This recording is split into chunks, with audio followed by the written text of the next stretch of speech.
Hey guys, it's Judy from Nutrition with Judy.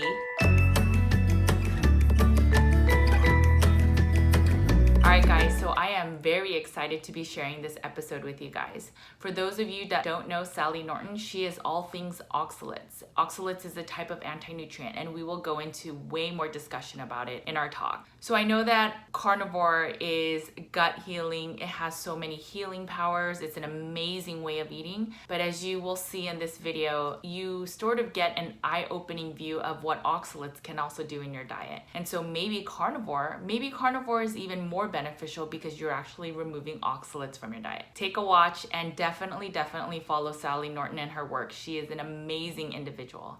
All right, so before we get into the video, please make sure to subscribe, please hit the bell, make sure to get notifications on, and make sure to like this video so that I'm able to produce more content for you guys. All right, let's get into it. Hey guys, it's Nutrition with Judy, and so today we have the pleasure of having Sally Norton on with us, and if for those of you that don't know her, she is everything oxalate. So I would love for her to introduce herself, and so Sally, if you could just do a brief introduction, explain why you got interested in oxalates, and just please share your story. Oh, sure. Hi. It's so nice to be with you and your listeners. I'm Sally Norton, and I've been in the health sphere my whole life. In kindergarten, I would come home and tell my mother what we learned in school about how many glasses of milk we're supposed to have. I was always geeking out about that. And in seventh grade, my science teacher showed us a film strip, which is what they used to do back in the 1970s. And it said like, oh, if you eat all these cabbage family vegetables, you don't get cancer. And if you eat all these hot dogs and stuff, you get cancer. And I thought, within a day or two of that, I'm like, I want to go in and study nutrition so I can help people not get disease. Wouldn't it be cool if you could just have a great life and not get sick? So I've always wanted to figure that out. And like so many of my now clients and followers, it didn't work out very well following nutrition advice. And eventually my health completely shipwrecked, and I had to quit my career as a faculty at the university, writing research grants in public health.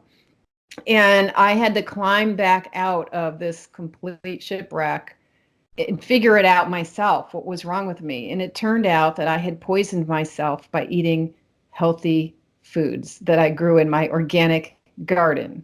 And here I had a degree in nutrition from Cornell University, a master's degree in public health. I ran an NIH-funded grant at the University of North Carolina that taught holistic, or worked to make an effort to bring in awareness of nutrition and all kinds of holistic ideas that had been coming into our culture since like the 60s. That patients were aware of, like taking garlic and doing herbs and changing your diet. And the doctors really get no training in it all. So we had this big grant, and so I have a great, vast knowledge in holistic healing, and yet my health had been dragging like forever. And I had all these health issues, and I knew all the right stuff and all the right people. And it eventually just collapsed completely. And through more and more trials, it finally dawned on me that I had been having arthritis since I was 12. Wow. It was because of my diet. And I was like, oh my God. And so I was like, shit, I have to do this stupid oxalate thing. I got all these other problems that caused me to basically lose my life. I was literally like on the sofa, not able to exercise, not able to really read or function.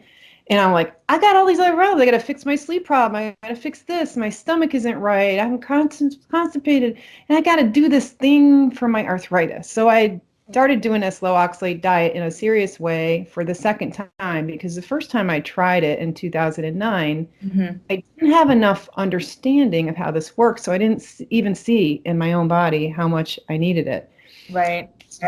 2013, it was so amazing because I was now aware that my body was getting stiffer and more arthritic all over again, like it did back in my days when I was a vegetarian. And so I did it for that. But what shocked me was that all my other problems started getting better. All of them.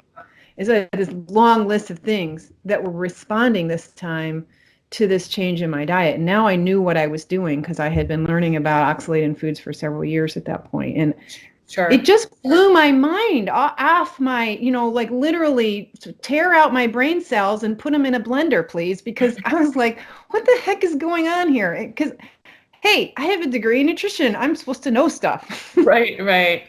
So how did you pinpoint that it was oxalates? I mean, I know that you had arthritis, but I mean, what exactly did because that's not common knowledge for nutrition. So how did you go down that rabbit hole and realizing that, hey, it might be the anti-nutrients?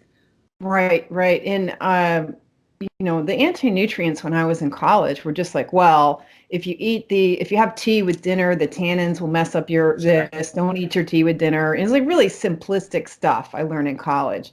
And so I didn't have a strong awareness other than, Weston Price had been teaching people for years that you should soak your grains to deal with Right. the phytic acid, and there's just proper ways of preparation, and then there's fermentation. You can sort of pre-digest vegetables. All these things will help you. But Sure. nobody's dealing with oxalate except for this one lone brave soul who founded the Vulva Pain Foundation over 25 years ago, Okay. because she or her people she knew went through some really evil stuff with crotch pain where their genitals were hurting so much they went through years of torture. They literally do things like take off the skin on your vulva to try to help you with vulva pain, and they take Wow. out glands around the vagina because it seems like it's the problem with the glands, and it doesn't really help because it Right. turns out all this pain is inflammatory response to too much oxalate in the body. And when they started hooking up, this one person hooked up with a guy named Claude Solomons, Hmm. who studied these women with this vulva pain, and this one in particular was his first case, and looked at their urine, and he found this spiking pattern with oxalate in the urine. And they decided, well, maybe we should be thinking about that, and they started playing with it, and lo and behold, it works for pain. And then another person picked up on it about 10 years ago, 15 years ago. I'm forgetting their timeline, but Susan Owens was working with autistic families, and they copied this same urine testing pattern, which involved testing every single urine void through the day for multiple days, because you only see the high pathologic oxalate in the urine on 1 or 2 voids a day. So if you have 8 voids a day, you test the wrong void and there's no problem.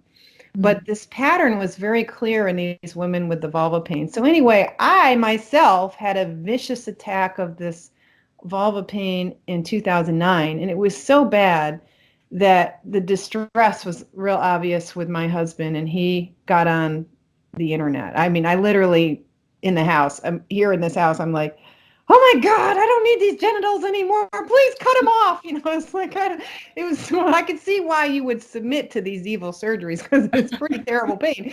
And he did this search, and he found the Vulva Pain Foundation. I'm like, there's a Wow. Vulva Pain Foundation. And it turned out it's right down the street from where I used to work at UNC in Chapel Oh, Hill. wow. Like, Mhm. it's in North Carolina. I'm like, how come I never knew about that when I was pulling together all this holistic local people for our conferences and things? Sure. And I'm like, I should have known her. And then I was like, but this is weird. She's not really a scientist. She's not really a doctor. She's just a person with a foundation. What does she know? But I, needed to not be in pain. Sure. But I bought all her materials and started learning about it, but I didn't understand that if you have an oxalate problem, your body's probably filled with oxalate. Sure. Sure. Oxalate gets stuck in your body. If you stop eating it, you still have a bunch of oxalate in your body. Right. Stopping eating it is just the first step towards allowing your body to heal from this, which can be a very long, long period. The Vulva Pain Foundation doesn't teach that because they didn't quite take it far enough to discover that if you go low enough in your diet on how much you're eating, the body will start expelling the oxalate that's been gradually accumulating over the years. And that is more what Susan Owens with the autistic kids found out, that when they really put these families and these children on a low oxalate diet, all kinds of mayhem would show up with rashes and behavioral spikes and anxiety and different symptoms that would Right. come and go randomly as the body tried to clear out the oxalate.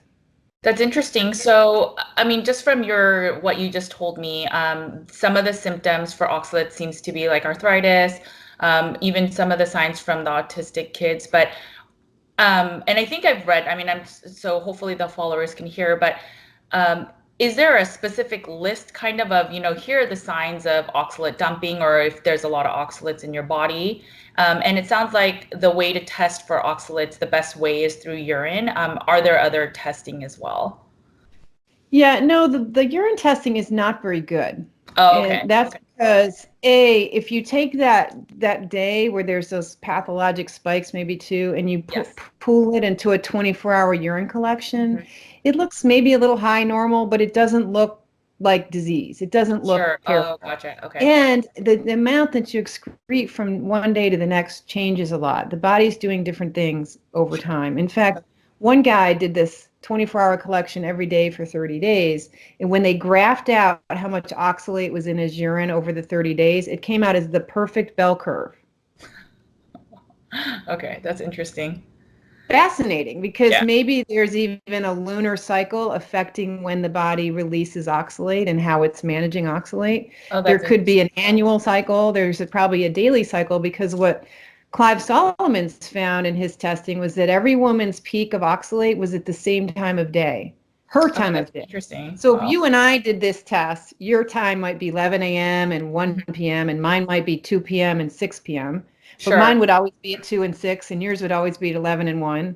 Oh, that's And they fascinating. would, like, yours would always be yours and mine. It's like, so there's circadian patterns going on, and the various factors that shape when that's happening are not Wow. studied.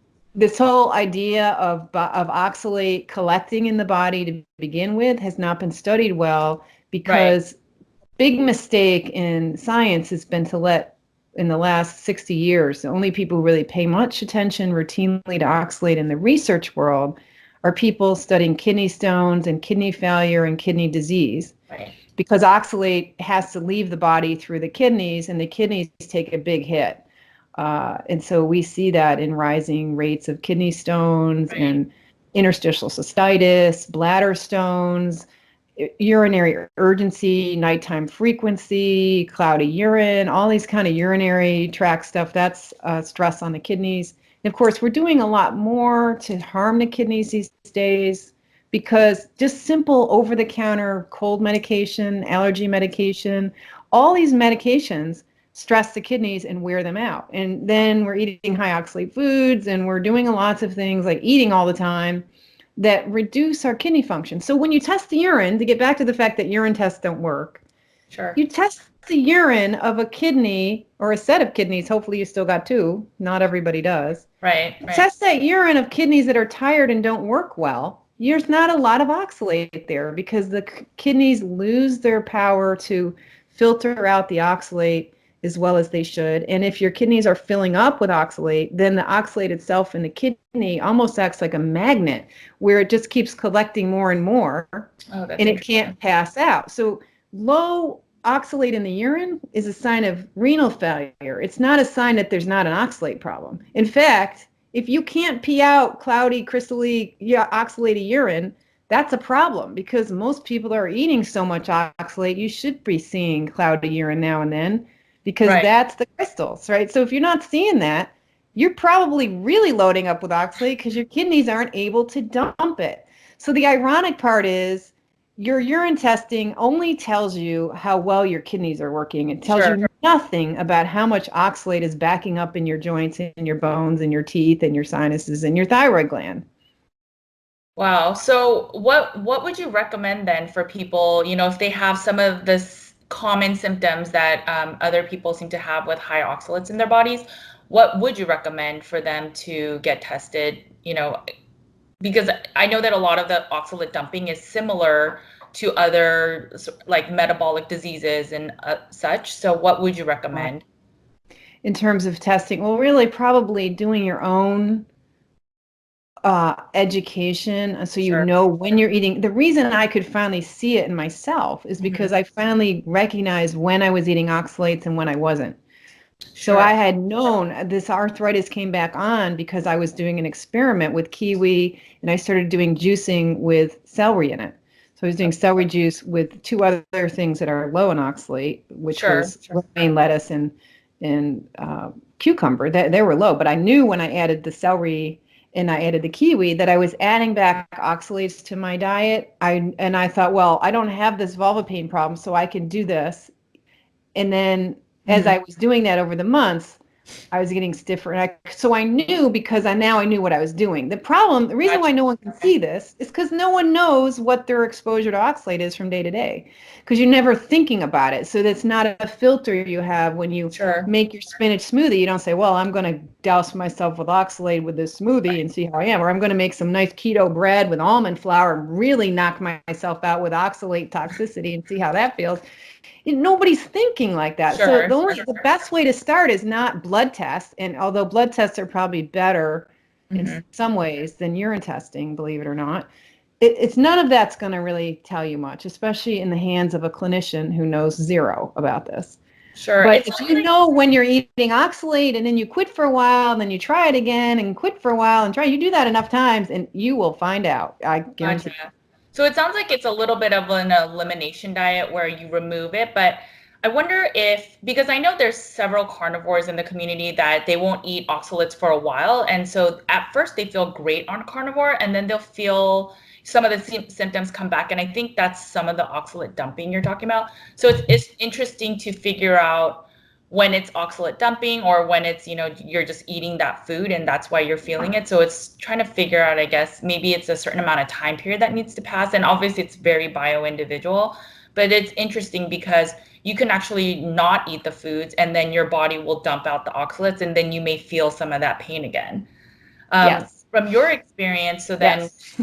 and I know you said the time varies, but in general, have you seen sort of like if you go on a very low oxalate diet, like how long do you feel the symptoms of oxalate dumping? And again, I know it varies, but in general, Yeah, it's would you it's say? very individual. People have to recognize there's not any hard and fast rules, and Sure. I could cite lots of science that demonstrates that that is certainly in the science that everyone with oxalate poisoning is completely unique. Their symptom pattern is unique. Usually it's a silent disease, and it often gets unmasked when you quit eating the oxalate. Because in the meantime, while your Right. body is filling up with oxalate, your body is busy storing it and Sure. stashing it and protecting you and being very careful to manage it so the kidneys don't get blown out in the process. And it's really working hard to protect you. And the immune system is coming along and packaging things up and keeping them from being highly reactive. It's when they come back out again that is not natural to have 20 years worth of oxalate buildup suddenly moving at one time. So it depends on how much your like system, how much of it is starting to mobilize and come back out, how severe those reactions are later and when they come on. Well, one thing that seems to fit with the research and the literature is that there's a 5-day period that the cells need to get ready in order to excrete the oxalate that's there. So they Okay. have to build up the liposomes and get metabolically ready to break it down into nanocrystals and move it out in that way. And so there's often a 5-day honeymoon when you go on get rid of the oxalates where the day-to-day traffic that's in your Sure. gut then goes to your liver and then goes to your heart and your lungs and your whole body because you just ate spinach or chia pudding or you name it, big bowls of raspberries and purified vegetables and piles of mountains of vegetables or nuts and seeds on everything, crackers, you name it, whole Right. wheat. There's so many ways to get in trouble. Potatoes, you could just be a French fry and potato chip nut who likes a little peanut M&Ms on the side, and that's enough. You don't have to be a health food person, by the way, to Right. fill up with oxalate. So for 20 years, you've had this little secret thing with potato chips or secret thing with peanut butter every night. You could have 20 years worth of oxalate waiting to come out. We're not built to suddenly shift a 20-year load and just like the body has been waiting for that moment when you're going to quit your peanut butter habit for 20 years. And now Right. you're finally doing it.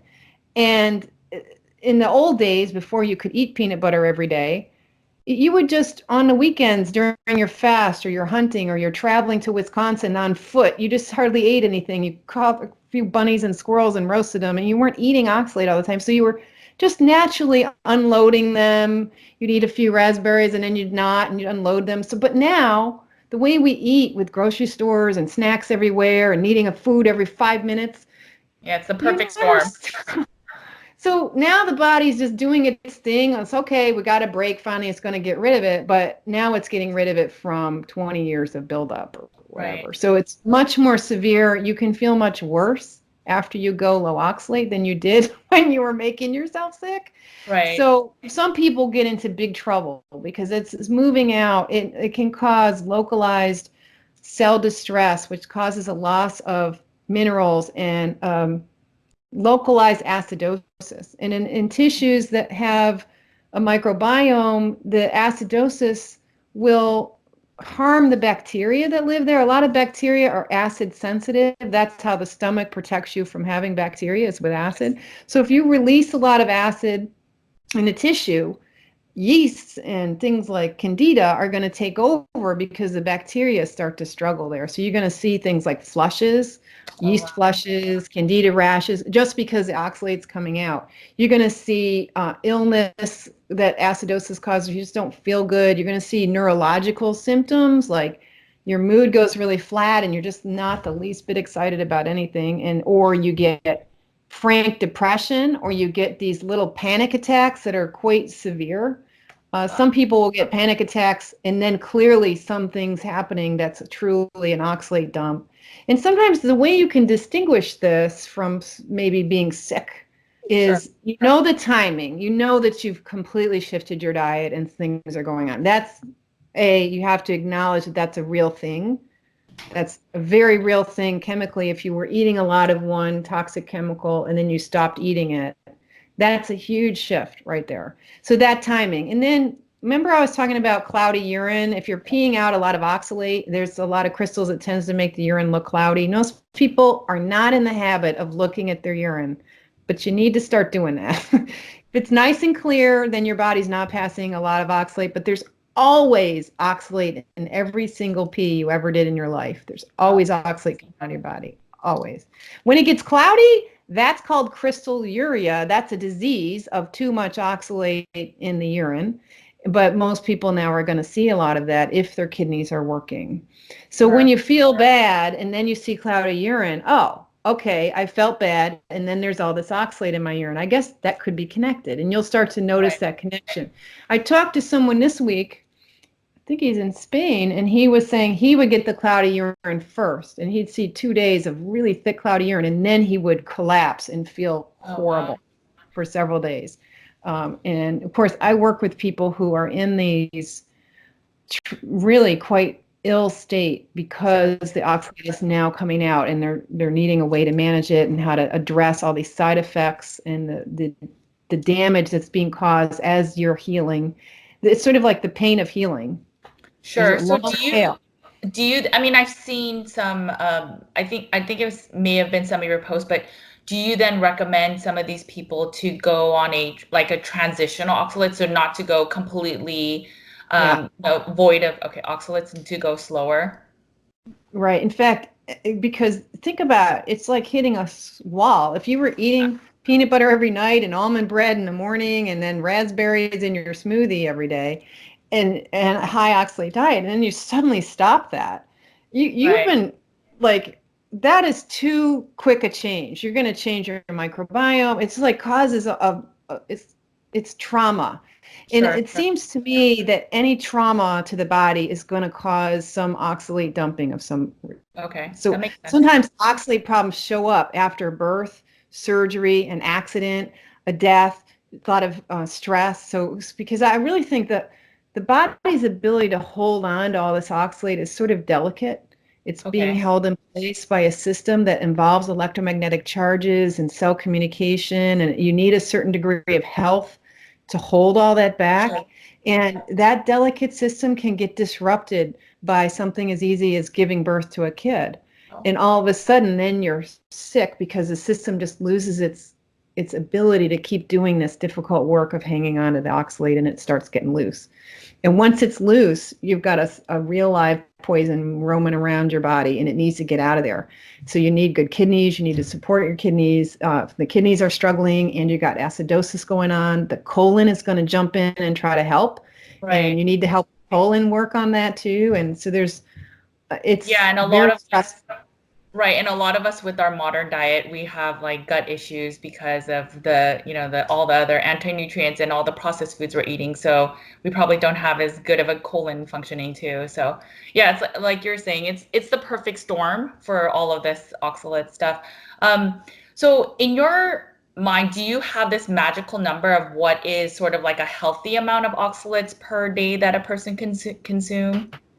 Well, if you're at like 3,000 milligrams today, you want to come down slowly from that and work your way down in a way where the body is not abruptly being invited to suddenly puke out oxalate. So you want to come down off that dangerous cliffs kind of slowly. So pick your worst food and start eating half as much of it and backing down. And then once you get down to like 150 milligrams, you're at a level where that's per day. You're at a level where you may be able to just stave off the dumping if you come down kind of gradually. But if you jump from 3,000 to 150, that will trigger release. But if you got there gradually at that level, that's like 50 milligrams per meal, you should not see a lot of dumping, because at that level, 50 milligrams a meal, you can still trigger new deposits. It's still 50 milligrams per meal is enough to overwhelm the kidneys. Wow. And depending on how much gets absorbed. Okay, and just for the followers to give them sort of references with the numbers. Yeah, what is that? So like 100 grams, I mean, and correct me, but there's like for spinach, there's 756, right? Like 756 milligrams of oxalates. Raspberries, I forget it's like one serving has like 40 something milligrams of oxalates. Yeah, a teaspoon of turmeric is like 50 milligrams. Yeah. Then people will throw like a whole tablespoon into their smoothie or something. I know. Right? But yeah, I you can easily, if you like into almond smoothies with spinach and a little turmeric in there, you're out in outer space here with toxic land. And a few people are getting away with that, but most people bodies are just coping beautifully, and you're going to pay with osteoporosis, you're going to pay with early aging, you're going to pay with loss of brain function and poor sleep, and you're going to start becoming irritable, and things are going to start not working well, and you're starting to have urinary symptoms. Eventually the system will break down, and of course it starts in the gut. Like everything, you're eating these anti-nutrients, and it's going right past the sphincter muscles that control whether you have reflux or not, and the sphincter muscles and the muscles themselves that control peristalsis and how well you have BMs or not. Yes. And whether you're constipated or have fecal diarrhea, which we see both ends of that with oxalate poisoning. You can't keep eating this poison and running it past those muscles and nerves and those mucosal membranes and those delicate cells and have that go well. And if you're also doing beans and lectins and other things, the lectins will really get you going. If you do undercooked beans and eat high oxalate, you're pretty much guaranteed for IBS and general misery for. Right. So, like one comment I get often is that, oh, my kids can handle oxalates, a little bit of raspberries, a little bit of nuts is not a big deal. So, all of the symptoms that you're talking about, obviously we generally don't see that till we're older. So what would you recommend to parents that are like, oh, raspberries, come on, they're low in glycemic index. The oxalates, my kids can handle it. Like, what would be your response? Because, in the keto community, even in the carnivore community, sometimes people are like, I wanted something sweet, so I had a few raspberries, not a big deal. But, when you consider anti-nutrients, they kind of are a big deal. So, I mean, what would you say to parents like that? Right. Well, parenthood is very tough these days with food. That everywhere you turn, it's all the wrong food. You go to school and there's cupcakes every day. Everyone's having a birthday every day at school, and the school lunches are tater tots and garbage. And, grandma's not helping either. And, it's a war zone out there. I don't know how anybody raises kids anymore and feeds them well. So first of all, I have tremendous sympathy for people trying to feed their kids right. And I can see why they would just throw it back in your face and say, leave me alone, Judy. It's bad enough. This world is sucks, so, but think about it. I mean, if you're buying fruit, why not buy the low oxalate version rather than the high oxalate version? Get a mango instead of the berries. It's not that big a deal. We're just saying, learn enough so you know what you're doing to your child. So if you're letting them have too much peanut butter, letting them do the too much celery, too much spinach, too much almonds and nuts, and they start driving you crazy, well, you earned it. At least you know how you've wrecked your kids and made them difficult, because it will affect their attention span, their sleep, their mood. It will make them grumpier and irritable. And if you want nice, happy children and want to make home life good, don't poison your kids.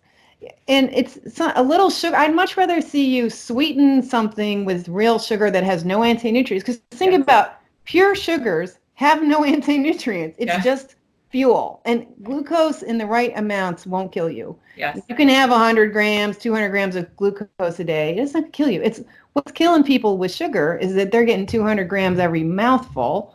And they think dessert is actually food. Yes. So, it's not that big a deal. Instead of the peanuts, get some pumpkin seeds. Instead of the berries, get some mango, or, learn where the oxalates are and start paying attention for the sake of all of you, and everybody in the household will be happier, at least to the degree that you can control it. I mean, it's difficult today to keep kids out of peanut butter and tater tots and French fries. I mean, and I wish I could save every child under the age of 5 from French fries and potato products and peanuts. But I can't.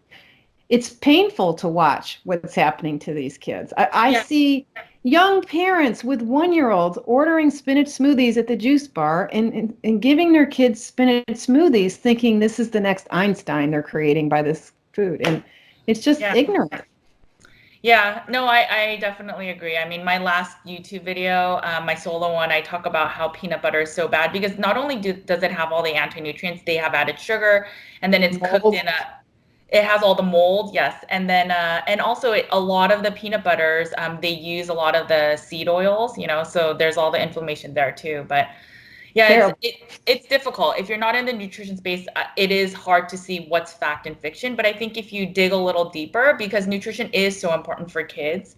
But moving on to other anti-nutrients.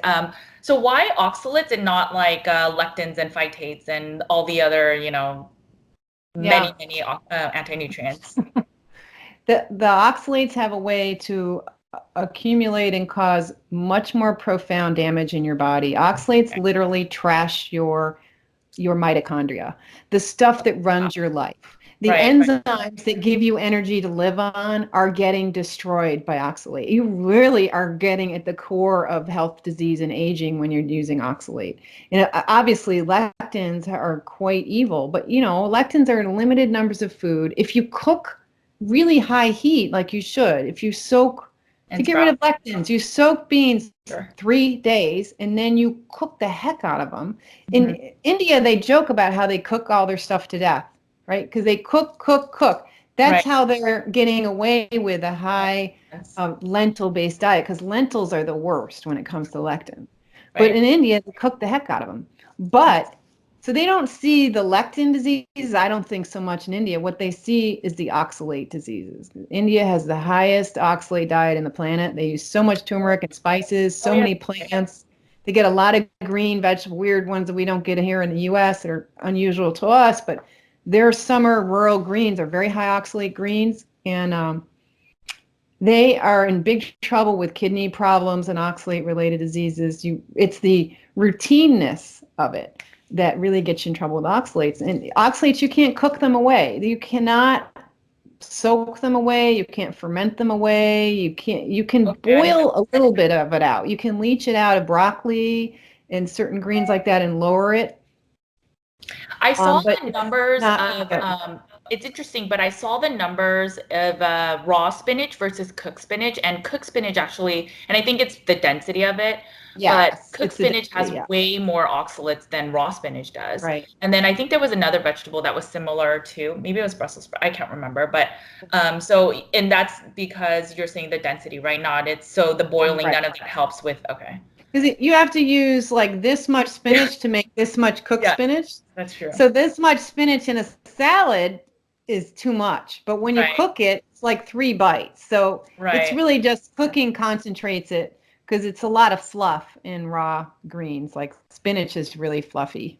Okay, Yeah. so what I'm hearing from you so far is there's no way to sort of mitigate eating oxalate, like better ways to eat oxalate foods. You're sort of saying they should just kind of be removed from your diet. Is that correct? Yeah, gradually learn what they are, learn what's your worst, the ones you're most addicted to. Start with the ones you don't care about and really start learning to steer around them. It's just not gonna work out to eat something that is so profoundly and subtly and silently decaying your health and making that part of your routine staple foods. It's just not a good idea. If you're truly want to live well and not be depressed, not have aches and pains and osteoporosis and arthritis and kidney problems and wanting to cut off your genitals, then it's an easy thing to get around, except the learning about where the oxalates are Sure. is not easy, and there's not the cultural support for it Right. because It's we've been pushing spinach and almonds like some kind of miracle cure for a it's while crazy. now.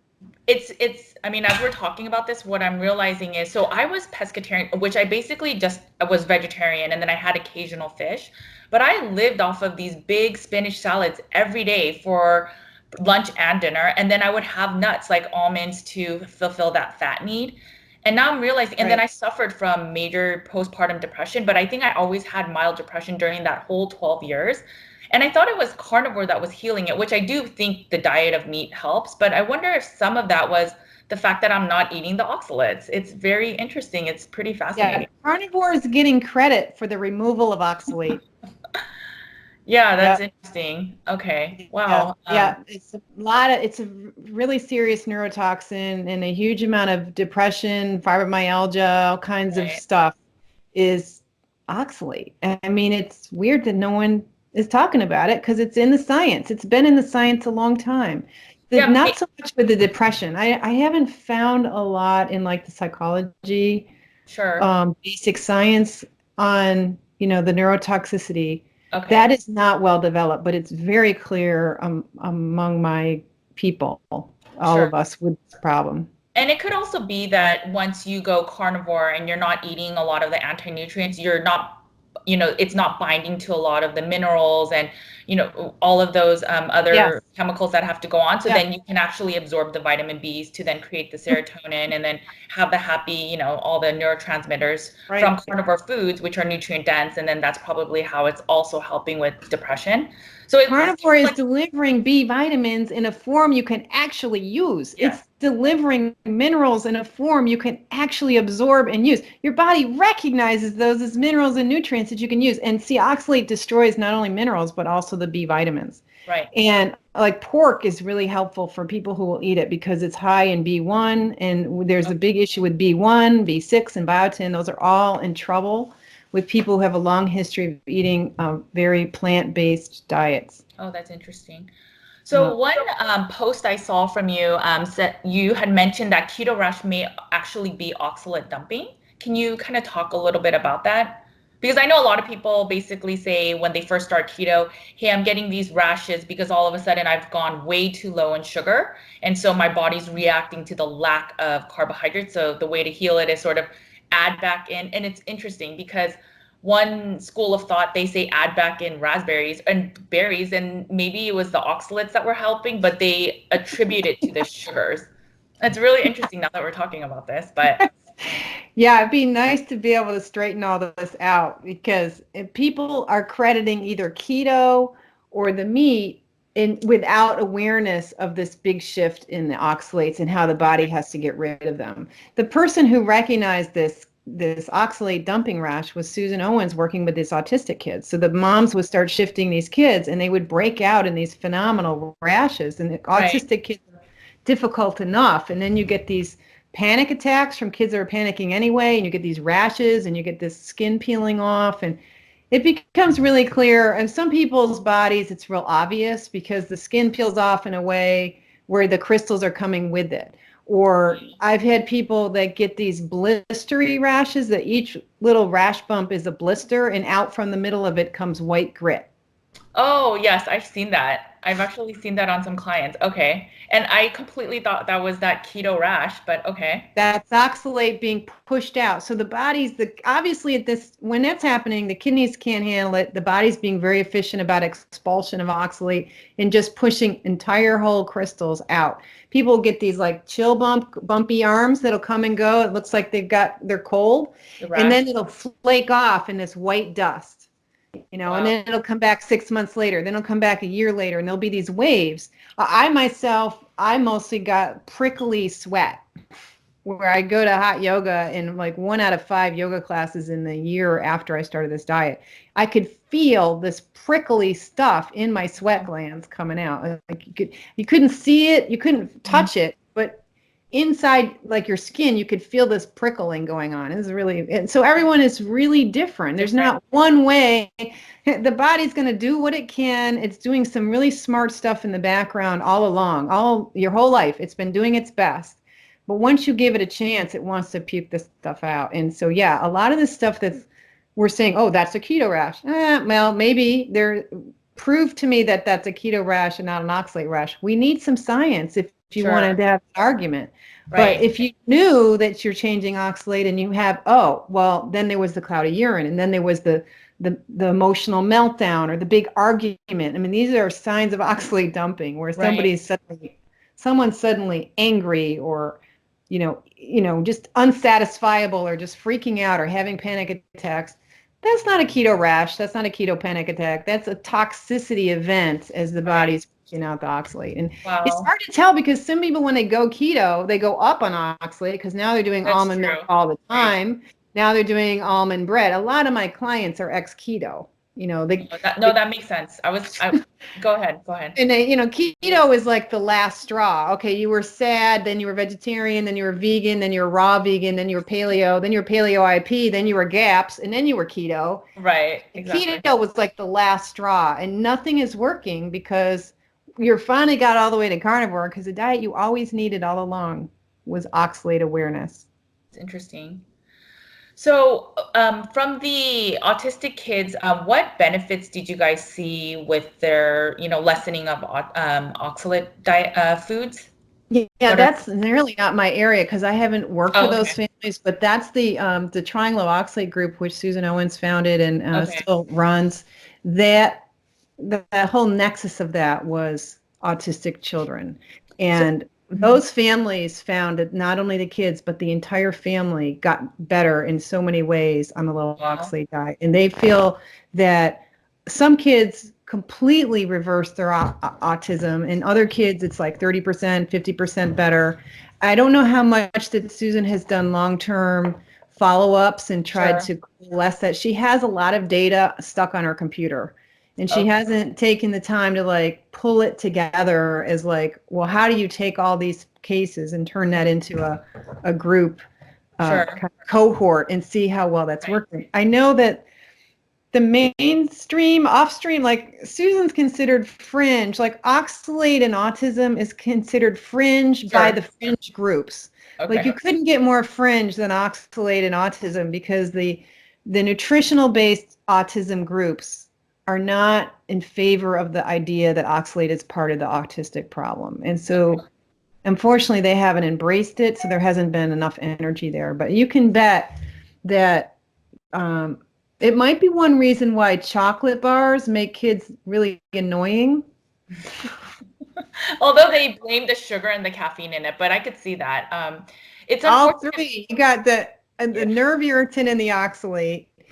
You got the sugar and the theobromide and all the other garbage that's in chocolate. And of course, the good thing is kids don't like dark chocolate, but still, there's always enough in a little person's body. It doesn't take more than an ounce of chocolate to overdo the oxalate. So maybe you should switch to a different kind of bad sugar for kids and get away from the high oxalate sugar. and Right. see, you know, I back when I was hanging out with kids on a routine basis, I never distinguished chocolate sugar from other kinds of sugar and how bad they would start acting afterwards. But it's Yeah, something to be looking for. that's interesting. Yeah, I think it was when I would talk to other families, they would always say it's probably the caffeine that's added to the sugar and the blend of both. But obviously, they never think about the anti-nutrients. But that's definitely an interesting factor that you have to consider because, yeah, I mean, I think a lot of people think it's the caffeine, and I mean, I thought that too before, knowing about more about the anti-nutrients.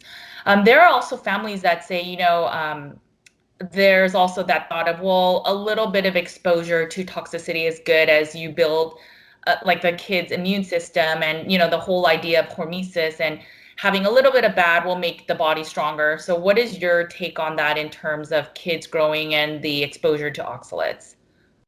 Well, do you hand them mercury thermometers and say, lick the mercury here so you have a little hormesis? Or say, oh, go, somebody just sprayed the grass. Why don't you go play out in the grass and get some Roundup for the Right. hormesis benefits? Do you do that? I mean, how is the oxalate gets a pass because plants made it, but Okay. pollution makes it. And oxalate is a cleaner that cleans heavy metals off of engines and pulls the rust spots out of concrete. It's a very reactive acid and chemical. Right. If Okay. it's a chemical that can lift rust out of your concrete driveway, is it really something you want to be giving your children for Easter? You know, Okay. it's Yeah. up to you how much poison you think your kids need to be tough enough, but there are other ways to be tough. You make them run a lot. You can make them work in the yard. You can make them Very true. vacuum, maybe that's more hermetic. But giving Yeah. them oxalate, I think hormesis is an excuse. There's so many safer ways to do hormesis. And the other thing is, no one has ever shown a hormetic benefit from oxalate. The body makes oxalate anyway. So some amount, 50, 30% of the oxalate you pee out, depending on how much you're eating, is just coming from your metabolism. So can you create hormetic effects on something that you're exposed to day in and day out? I don't know, but hormesis is a pretty crummy excuse. It's not based on science. You're just making that up, and show me the science. Okay. No, In that terms makes of oxalate, there are right. such Right. things as hormesis, sauna, Yeah, cold like showers, exercise. Yes. cryo, jump in a snowbank, run a lot. But using a toxin as hormetic for your child, Okay. Right. So, please. of the vegetables, what would you consider are safer vegetables to eat then? Would it just Okay. be because like there's so many, if you were to go down the list of all anti-nutrients, I think plants have every single, there's, obviously nuts, grains, and seeds have Mhm. multiple anti-nutrients, but if you were to say these are the safer vegetables to eat, what would be that list for you? Or Right. So some you'd want if it's something that has phytates in it, you need to soak it and do all of that. If it's something that has lectins in it, like, okay, here's a low oxalate lectin food, it would be black-eyed peas okay. or green peas. So with your green peas, just really cook them hard and long enough so that the lectins are handled. For your black-eyed peas, soak them a little bit and then high heat them to, Okay. use a pressure cooker and cook them all the way, and then they're okay.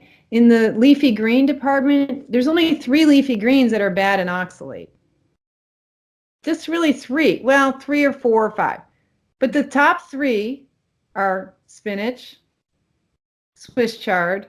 Yes. Can you guess the other one? I made a list. I'm trying to think. I know it's not broccoli. Well, broccoli is a No, cruciferous, it's a but I know they're leafy not one. that high. Yeah. Um, So it's the it's not Swiss kale though, chard's right? cousin. Swiss chard's actually tight sibling is beet greens. Oh yeah, yes, that's right. That's Because right. Swiss chard is basically beets without a beet on the end of it. It's basically the same plant. Oh, okay. And they're worse. They're worse than spinach. As bad as spinach is, Swiss chard is worse, and beet greens are worse. So those Oh, are the 3 evil twins of high oxalate greens. And then there's green curly kale is not so good, and collards are a little bit high, but the dino kale is very low. yeah, Cabbage is I saw really that. low. And then all the other leafy greens like romaine lettuce and mosh and you name it, more arugula, that stuff is low in oxalate. Okay. So you just have to remember 3 leafy greens and then watch the green curly kale. If you got those 4 greens gone, then anything leafy and green is fine. So Okay. that's not, there's no real lectins in them. Mm-hmm. Now there's brassica problems in arugula, and a lot of these things like And watercress is a brassica, right, right. watercress, arugula, and I'm not sure about corn salad and mash or that one, what family it's in. So, if you got to be a rabbit and you got to eat those things, occasionally cook them, throw them into your beef saute, or, don't always eat them raw. And that handles the brassica problems, which are thyroid. It has goitrogenic effects Right, too right. much raw cabbage family. So, but if you're cooking them, you're better off. So cabbage is fine. You can have all those kinds of things. The lectin-y things are the fruits disguised as vegetables, like the squashes. Right. And sometimes, like with cucumber, you just peel and seed it, and then the cucumber is beautiful. Right. Just get rid of the peel and the seeds. I would say amongst the squashes, the one that seems easiest to digest is the spaghetti squash. Okay. Okay. That's It's good. That's instead of very like butternut. hmm Butternut's a nice substitute for sweet potatoes. But if you're kind of bad digestion kind and you're a little bit lectin sensitive, you want to be sure those are all well cooked. But maybe try spaghetti squash instead of the butternut, and don't overdo the zucchinis. Have them now and then. Again, if you get rid of the seeds, they're probably easier on your system. sure. Um, That's interesting.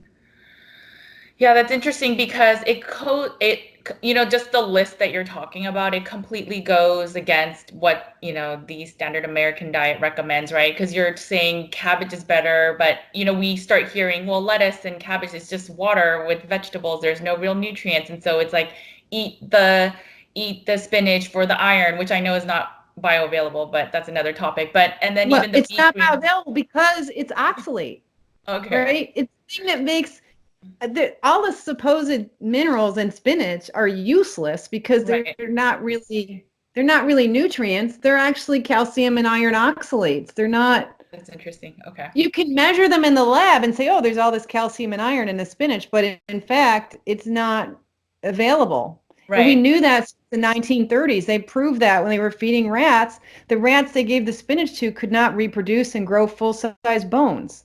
And then when they gave rats just spinach, the rats just fell over and died because the spinach is so toxic. But Popeye was invented because they thought the iron in spinach was actually nutritious. So Popeye could get iron Fair. muscle. The reason Popeye was for the iron, right? Right. But they realized later that that wasn't the case when they started actually testing it. Wow, that's so But interesting. myths are much more popular than facts.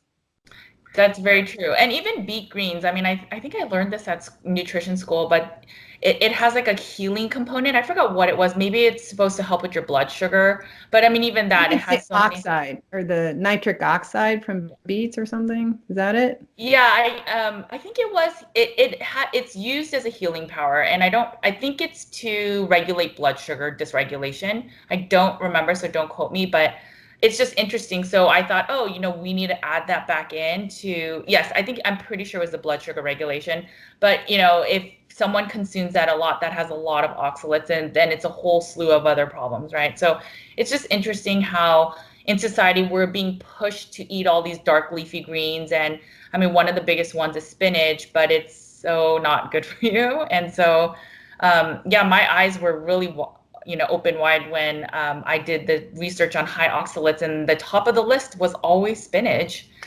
And we're also taught, don't cook your spinach, you should eat it raw because then you're going to get more of the nutrients. And it's just for a lot of the other anti-nutrients, it's better to soak and, cook the crap out of it so that it removes the toxins. But, we're doing like the opposite lately, right? So it's just interesting. In your world of things, so what do you normally eat in a day? Like, what does your day of eating look like? Well, of course, my days of eating have been evolving Hmm. for decades. Like I'm always experimenting and moving. And right now, I tend to eat a late breakfast or early lunch. Okay. That's usually just meat and pure carnivore. And Okay. then I'll do the same. It's usually like 10 ounces of meat with a lot of fat. It changes though. And dinner similar. And then I add in coconut water, which is high in citric acid, which helps us get rid of oxalate. It's high in Okay. potassium, which is very good for oxalate. It's not a real glycemic high sugar Yes. drink. So I do at least a cup of that on a lot of days, not every day. Okay. Today I did a workout and I decided I really needed some. So I had a cup before the workout and 2 whole cups afterwards. That's usually like 4 days supply for me. Okay. That was right for me the day. I really believe in listening to my body. Yes. Oh, I today I'm understand. exercising, today I'm doing this. Some days I've been finally able to train my body to be able to do a 24-hour fast, like Okay. it's really like a 36-hour fast or, but an entire day of no eating because I know to eat 3 full meat meals the day before and let myself have 3 full heavy meat meals the day after. Then I can go a whole day, but that's my tricky I'm a thin woman with all this oxalate damage with my cellular metabolism. So I don't really generate energy very well, which helps me stay thin at age 55. I'm very lean. I have very little fat in my skin. My skin is like really thin and no fat in it. It's Wow. old Lucky. skin. It's old loose skin, but it's still no fat. Right. And part of that's probably because the oxalate has so damaged my metabolism. I even have trouble generating enough muscle glycogen. So in order to keep muscle glycogen up, I need to supplement some B1, Okay. benfotiamine and sulbutamine, and I need to eat some carbs in the evenings. So in the Okay. last, I would say, month or so, I've been trying to get at least 50 grams of carbs, either with or after dinner, shooting for 100 grams of carbs, and that gives me better sleep. It gives me better Sure. performance. I have less muscle cramping. I am just do much better on that. So I like, for me, 2 meat meals plus 100 grams, that would be my target. I'm not really into carbs. I have to make myself eat papaya, mango, or rice or something. I have to make myself eat those things for Okay. the medical benefits or a scoop of literally maple syrup or something because my body needs that. So what Sure. I believe in with eating is you and your body are working it out together. It was my I agree. colon that taught me to go to carnivore. My colon said, "Ooh, I love it when you quit eating all those plants," and so it's my body's been pulling me through this journey, dragging me kicking and screaming into low oxalate, into Right. carnivore, and I'm continuing to learn from my body. That's great. I think I really commend you because that's what I always recommend to my followers and to my clients is we're all so bio-individual. There is no cookie cutter. You need to eat this many calories, these types of macros. All our bodies are different and we need to listen to that and honor that. And I think that's great that you are following that and you're willing to be flexible and even eat carbs if that's the most beneficial for you, which makes sense. So from what I heard from you, your types of carbs are, you said mango, papaya, maple syrup, white rice, right? Because I think brown rice Yeah, has a good amount white of rice occasionally, Okay. and I like to soak the rice 24 hours, Okay. Yeah. and then I'll turn it into like a little dessert with a little maple syrup in it and a little bit of molasses, which has a lot of minerals. Okay. And to me, it's a dessert. I think your average person would go, "Oh, that is not sweet." But Sure. Sure. to me, it's like, "Oh my gosh, this is so exciting." Have you tried Um, Manuka honey? Because Manuka honey is also has benefits for digestive health too. So, and that's yeah, also people natural. like Manuka honey. Honey and I don't get along. Any Uh, kind of honey. I tried the one that I thought I could do was orange blossom honey, but I have my part of what oxalate does to you is it creates this autoimmunity and it aggravates okay. allergic tendencies. And I'm from a very allergic family. We have allergic tendencies. Some of my arthritis is allergic synoviitis, so I get Okay. inflammation in the joints. So my allergies are not like snot coming out of my nose. It's pain in the joints. It's Okay. muscle weakness and muscle stuff. So I the less plant like honey is full of pollen. So there's That's like true. a lot of plants in there. There's all kinds of clovers and weeds and all kinds. And my system doesn't like that. So Okay. maple is like one plant. Sure. And even like coconut nectar is one plant. Coconuts and I get along great. Anything with coconut, my system Okay. loves. So I do like young Thai coconut. So that's a treat around here. We chop open a coconut and we love it. And Sure. um, yeah, so I Okay. have a weird eating style, and I really, really, really think most people would do well on zero carbs in the morning, very little carbs midday, depending on when they're exercising, and then adding some carbs in the evening, that's a really good pattern Yeah, for that good makes sleep. sense.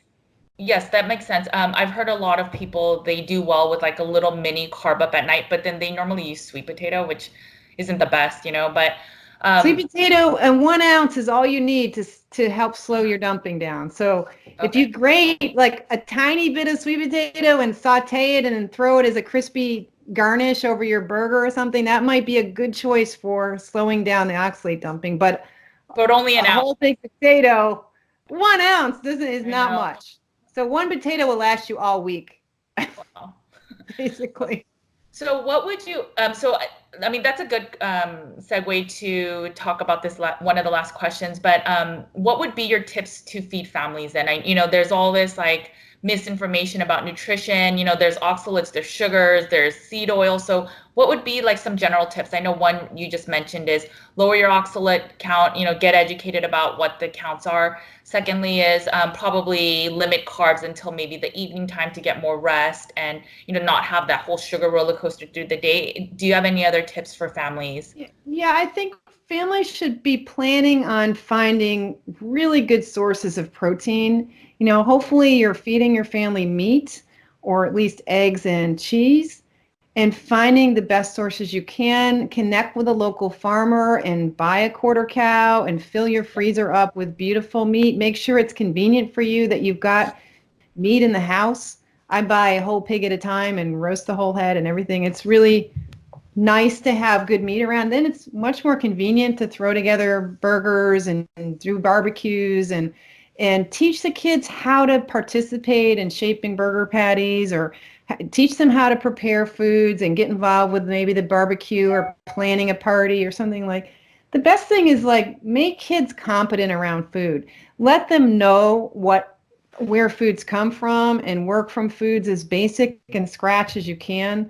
It's really sad that children don't even know that ketchup comes from a tomato or what a potato looks like in the store. Like, little kids like have no clue about food. I think at least some food competency is important, and make kitchen time fun time. Right. And because in the end, kids are going to eat what they're going to eat. But if they have some skills in the kitchen, then they'll have power. I mean, that's where you build health, is in the kitchen. So, spending some energy on making your kitchen functional, teaching kids how to use knives, and slowing down enough around make time for meals. I mean, set that into your life so there's time every week to spend time making meals, enjoying meals, planning meals, going to visit a farm, thinking about whether you want to try goat meat or something, and make that an adventure that gives them an interesting childhood. I think that would be the place to focus most on. And then you can get all nutrition-y about it. Yeah, no, I think those are great tips. I mean, we go to the farm every once a month to pick up raw goat's milk. My kids have seen the goats, that they drink their milk from. So I think that's really great advice. There was a point where my kids were like, bacon is not pig, you know what I mean? So, and then they understand now that it's the same meat. So yeah, I think education is so important, and to make it interesting. So those are great tips. To leave, one thing is, what is your favorite quote, and why do you pick that quote? Okay, well, I have several quotes, and I pulled one Okay, out. You feel told me you free. were going to ask me about that, and it was really Yeah. hard to pick one. And I'm not sure who this guy was, Daniel Bornstein, Mhm. but this applies to your doctor and to yourself. Like, the Okay. people you go to for expertise and yourself. The quote is, "The greatest obstacle to discovery is not ignorance, it's the illusion of knowledge." Hmm. It's interesting. That's what blocks people from hearing about oxalate. They already know that plants are saving them. So therefore, plants can't be the problem. Sure. Oh, that's yeah. That's a good one. That's a really good one. So where can people find you, and what are you up to next? And if you could just share, and then I'll also put it in the notes as well, where people can find you, and maybe some of the studies that you've been citing. Yeah, so I've been playing around with Instagram lately. We're having a good time there. People are participating in conversations under posts, so you can really connect with people sharing their stories about oxalate dumping there, and find other people through Instagram and my posts that are doing this, and share ideas there. That would be a cool place to find me. And I'm speaking in Ottawa in September at Okay. the Keto retreat. So Okay. keto folks should come on out and check that out and join us up there. That'll be fun. I'll probably be talking about some of these keto disasters and Yeah, why it'll be keto interesting. bread is getting a lot of people in trouble, and what else you could do besides that, and it just probably cure people of their almond thing.